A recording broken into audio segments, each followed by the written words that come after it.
Hello there.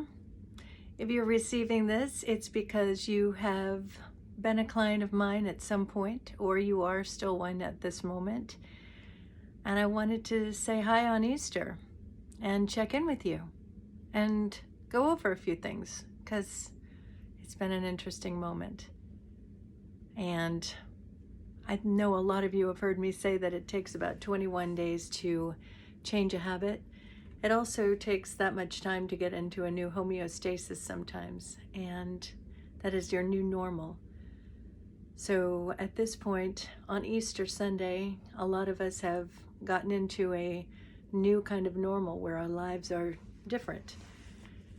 So I wanted to just address that for a minute and kind of give you some reminders and some hope for the future, because we need that now. So I made a few notes for myself. And I just want you to know I've been thinking about you because I have a list of people who come to me, and I look at that list and I pray every day. And I look at you guys and I'm just holding you in the highest. So I just wanted to share that with you because sometimes we don't talk. So I just want you to know that I recognize what a challenge this is and what a hardship a lot of people are facing. And I wanted to put in a little bit of information at this point that might make it a little bit easier. First, I just want to remind you, do the tools.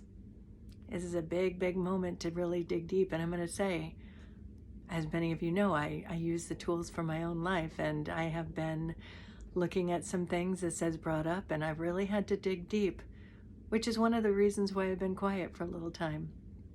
So, with that being said, do your tools, the fear into power tool, do that constructive communication with the people that are with you. You know, do the timeline if you need to. Meditate, do visioning, prayer, all of the things that we have talked about, you and I. So in this moment, I think that there's a few things that are super important to really do and to acknowledge. I know when this is first happening, it's real easy to kind of dive into TV or gaming or something to distract because it's such an incredible what the heck is going on here. And there is this tendency to want to, get into something that'll take your mind off of it. And that's understandable. It's totally normal. But now as we're moving into like the second stage of this, I want you to think about some other possible things to do. And I just want you to know, I'm right there in the same boat as you.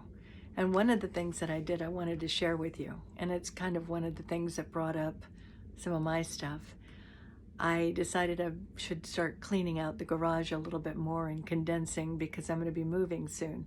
So I went in there, and long story short, I ended up listening to some cassette tapes that I had that I haven't listened to for maybe 30 years, probably more. At any rate, there was a tape of me as a little girl, 8 or 9 years old. And then there was another tape of me when I first started working at Vidal Sassoon, and I had just moved here from Florida, and I was telling my girlfriend, all about my life at that time. And there was a couple of other tapes as well, but what I realized in those tapes as I was listening to myself is, number one, how much I have changed. I mean, I was listening to myself and I was like, oh my gosh. I mean, it was pretty amazing. And I'll get into further details about that at some point. And then the crazy thing, today my sister, out of nowhere, starts playing a tape of me and my brother and her and my other sister. And it was like, what in the world, the synchronicity? I love it. And so it just gave me a lot of insight as to who I had been. And then in creating these tools for you guys and doing the tools myself, who I have come to be. And I have to say, in what I was just looking at, it was another big, big moment to level up.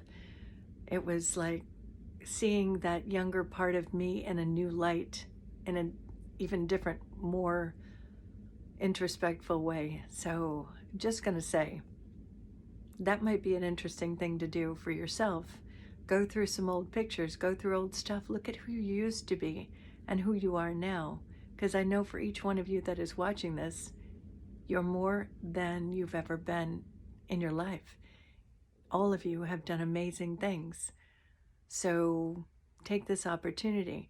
I like to think of this experience that we're all having as kind of like we're, you know, we used to be caterpillars on a level. I was a big ass caterpillar, just saying. And then we're now in a cocoon. Quite honestly, very much like we're in a cocoon because we're all very much homebound. So if you think about the butterfly that goes into the cocoon, it has imaginal cells. So the butterfly has to let go of what it used to be, and it has to latch on to these imaginal cells, these very few cells that start changing that caterpillar body into a butterfly body. I want you to think about that. That must be pretty incredible for that caterpillar. And not that caterpillars aren't so beautiful, but I mean butterflies, they come out and it's beautiful. And they come out and it's much more expansive, the vision. They get to fly. So I want you to think about this time while you're in this quarantine. We have to be in it for most of us till May 15th. That's a good amount of time to really own a new practice in your life so that when you are coming out on the other side, when you're emerging from this cocoon, you're hitting the ground running. You're being a whole more expanded version of yourself. So with that being said, there's a few things that I'd like to recommend that might be possibilities to do during these next weeks. And I wrote them down. One would be get off the TV. I know I just said something big, and I don't mean for all the time, but when you normally would just sit down and zone out, turn it off and go do something else. Like for instance, we've been playing games at our house. We just started because we're just now kind of getting into our new mode. And so we've been going for walks. That's another thing that's really just excellent to do if you can, if you're able to. Instead of watching the TV, here's an idea. There's all these different people who are sharing valuable information that can level you up while you're in this. So as an example, go to Gaia TV, and there's a woman named Regina Meredith, and she interviews people, and she's great. And there's some other people, I forget their names at the moment. If you go to my resource page on audreynewmont.com, I have a whole page of different books to read, different authors that I've followed, that I've talked to you about many times over the years. Most of them have YouTube videos. I know Bruce Lipton, Greg Braden, Deepak Chopra, all of those people do. So, you know, check it out.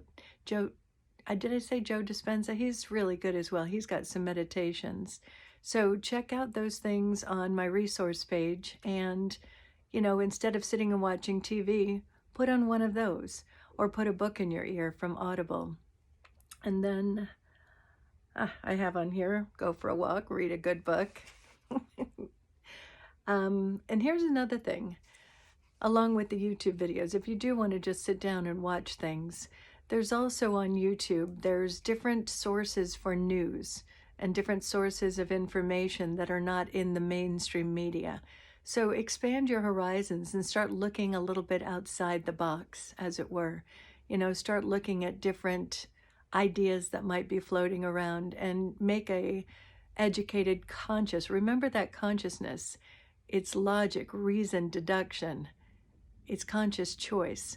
So look at a whole bunch of different news sources and see what is in alignment with what your values, your integrity is.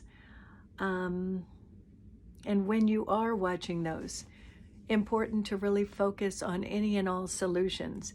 If you're watching things that are just a bunch of doom and gloom and there's not a lot of hope at the end of it, don't watch that. Because quite honestly, we're in a moment right now where it is a lot of hope. There's a lot of good things that are happening, believe it or not. So you want to look at the news sources that really share those good things that are happening. And of course, you know what? I will watch my nightly news, and I'll get what's going on in the world. I'm completely aware. So when I'm watching those things, what I'm doing is I am creating a prayer for that. So I see that it's going on. I have compassion and empathy. I get it. It is a really incredibly painful moment for so many people. So I'm holding that in prayer. If you want more about prayer, write to me in the comments or PM me or send me an email, and I'll share some more information about prayer, because it's not your usual kind of praying. And for many of you, you know what I mean when I'm saying praying. Here's another last one. My last suggestion of the day on this Easter day, where we are becoming into an awakening, coming out of the tunnel. So there's also this moment where we get to just celebrate being alive and celebrate the possibilities ahead, celebrate life, the renewal of life that spring is offering. So the last suggestion, I'm going to put some music into those resources. Somehow I'm going to put music into this thing. And how about just dancing? Put on some fun music and just dance. Even if there's nobody around, and if there is somebody around, have some fun. And call people that you love. Call people that love you. Call people that are in your support team. And give me a call. I'd love to hear from you. So I hope all is well in your world. And like I said before, I will be continually holding you in my prayers. And I am at this moment sending you a big, big wave of love. And happy Easter.